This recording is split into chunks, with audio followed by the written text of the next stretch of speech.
Hello again, friends. I'm Governor Ironface and my partner, Dretmo Caress. We represent TeamNO. I know we promised MI5 Spooks Among Us last week, but it didn't come out around here.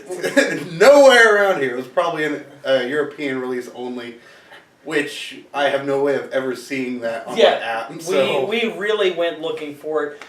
We normally go see movies that are local Warren. And we looked as far as like Tulsa. We were like, we have to see this movie. We said we were going to. But it's nowhere. Nowhere. So we had to skip that. And this one was The Heart of the Sea. Yay. So you can tell by our enthusiasm, probably not going to go so well. But let's go ahead and give this our normal rundown. Everyone knows the tale of Moby Dick. Well, you know, like a bad Tropic Thunder joke, this is the tale of Moby Dick. That should sum up most of it right there.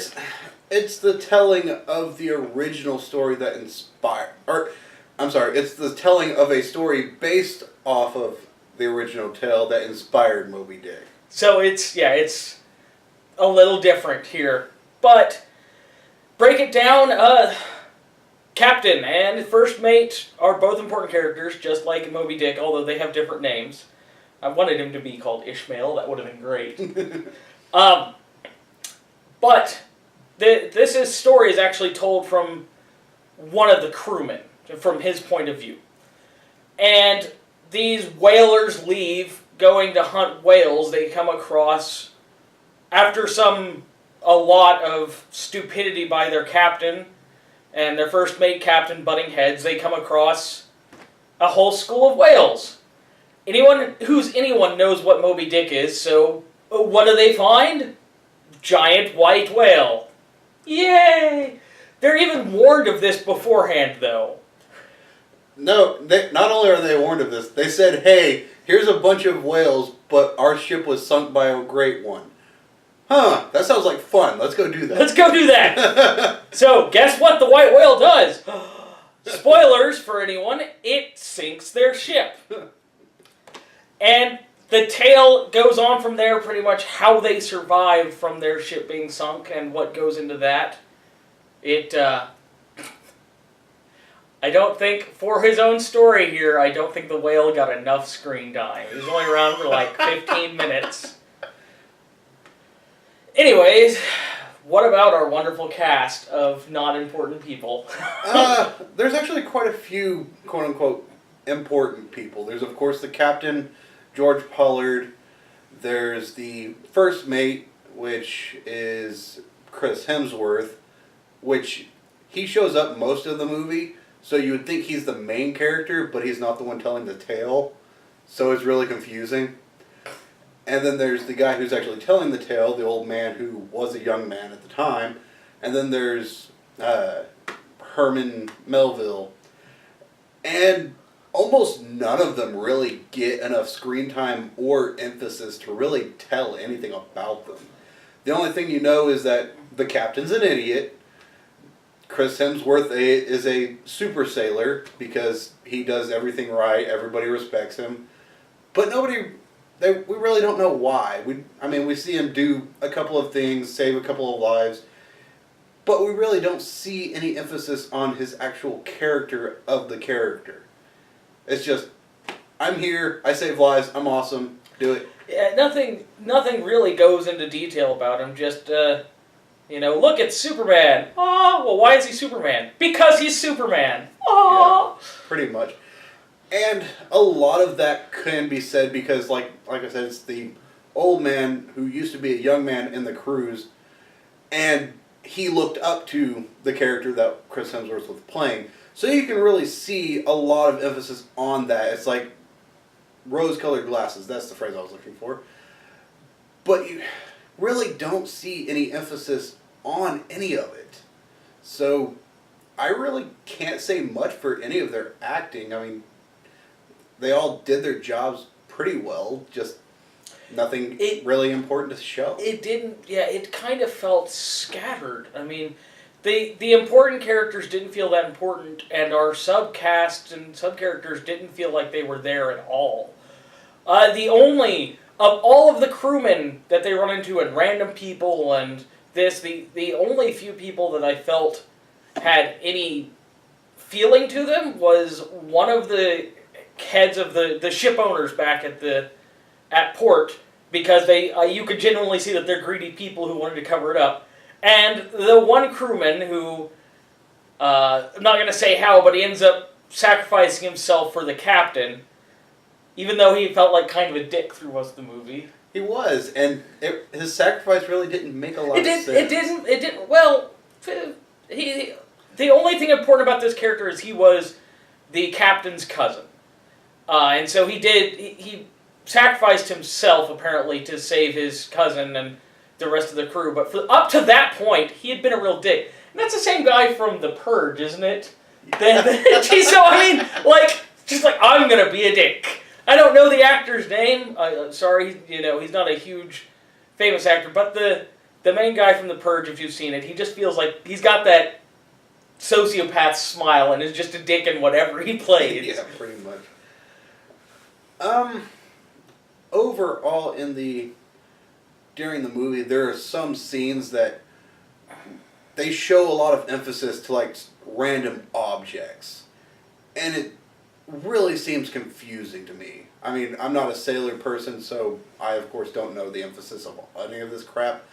But I mean, at one point they're like, "Oh, look, let's look at this knife," and really look at this knife.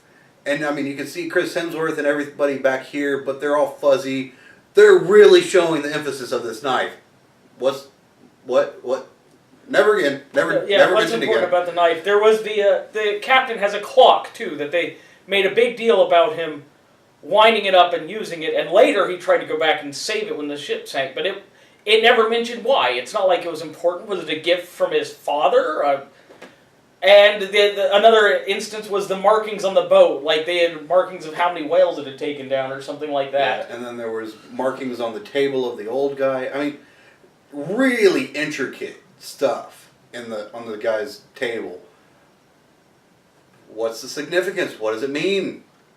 Explain, movie! Yeah. The one thing I really want to mention, though, is that there was a lot of really brutal scenes, though, of, killing the whales and harvesting it. They took a good 10, 15 minutes to basically go through every stage of ripping this creature apart. And for an adventure movie, this seemed like a really brutal movie saying, hey, remember when humans used to do this? Yeah, this is why humans don't do this stuff anymore. Is the EPA funding this movie or something? We should have won. And as for other shots and cinematography, I mean, it's ocean. Most of it is ocean. We're on the ocean. We're stranded on ocean. So except for the shots of we found land, it's really fucking boring. I'm sorry. I know, a good shot of the ocean, that's great, but we don't need a constant wide-angle panoramic views of look at the ocean. We're still stranded. It's like The Martian. I mean, desert.